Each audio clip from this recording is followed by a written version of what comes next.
Hi, I am Yolanda Castagna. I live in Accra and I have been living in Ghana for over 26 years now with my family. October is the International Month of Breast Cancer Awareness, as many of you probably know. And today I'm here to tell you my personal story, my pink story. My pink story started in 2014, actually the year that I turned 50. And it was certainly a life-changing year for me and for my family. My son Eduardo graduated from university. I lived my dream of visiting New York with the family, a dream that I had since I was a teenager. And on the same year, I celebrated the 25th wedding anniversary, a lifetime with my husband Jimmy. But much more happened that year.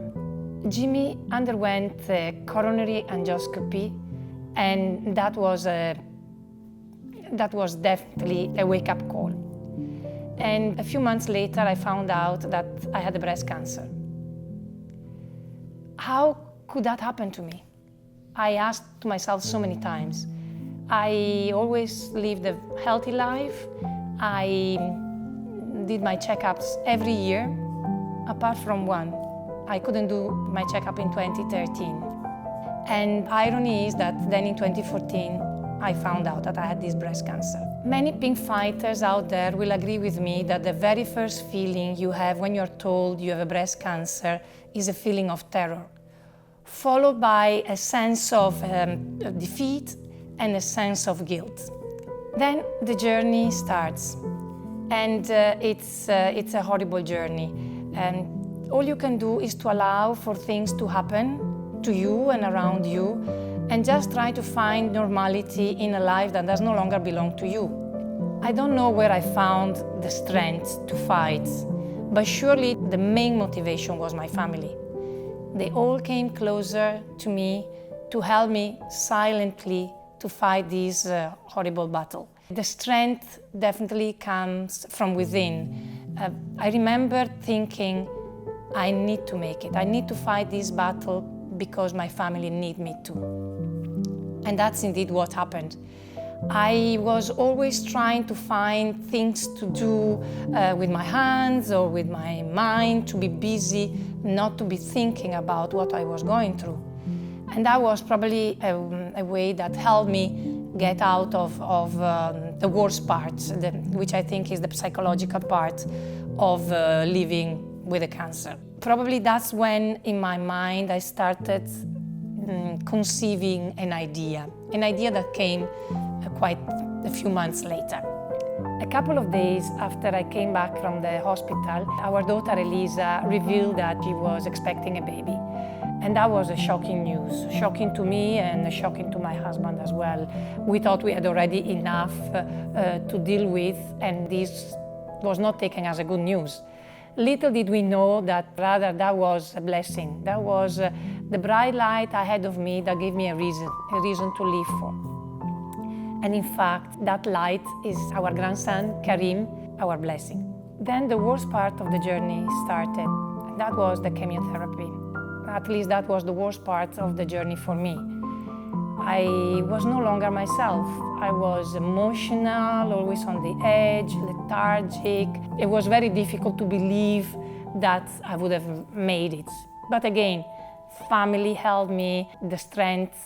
I had to find it because of my family. It went on for a few months until I could see that I was coming to the end of it, and I could come back to Ghana, back to my husband, back to my young daughter. So as soon as the oncologist said, okay, now you're good to go, you can go back to Ghana, I booked my flight. On the day, I wore my face mask. Remember that at that time, the face mask was not fashion as it is today. Everybody was looking at me with this mask on, and in a way, I was completely bald. I didn't have any hair, so it was definitely not a good sight. But the motivation to come back was so strong, I couldn't be bothered. I took my flight and I came back to Ghana. I started a new life. And probably that's when the little idea that I conceived started taking shape. 6 years later, the dream came true, and Akka Kappa, our real estate company, from a Part-Time Passion is a well-established company with over 20 employees. Since I found out that I had a cancer, 7 years have gone by, that scar has not healed yet. And I don't think it will ever heal. Despite I do my checkups regularly, I'm very particular about taking my medication every morning, about living a healthy life, it's always in your mind, it's always with you. Especially when the checkup time comes closer, like now, waves of fears come back. There was never a moment that I wanted to give up. Every morning I woke up ready for the fight. Every day I had something positive to look out for. And I learned to appreciate the little things in life and to really appreciate all I have. The war isn't over, but I won this battle.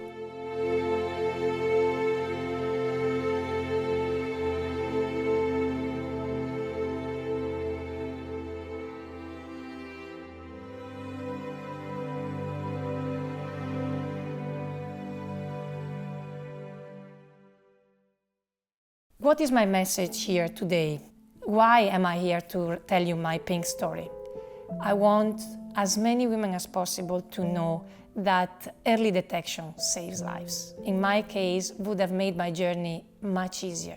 I really strongly recommend that you have your breast checked every year. And if you feel anything different, or if you have a tiny voice talking to you, don't wait. Book an appointment, have your breast checked right away. So I want to take advantage of the Akka Kappa friends to raise awareness, to ensure that my voice is heard by the largest number of women that I can reach out to.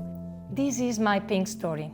And if you are brave enough, tell us your story in the comments below. Spread the voice, help other women. Early detection saves lives.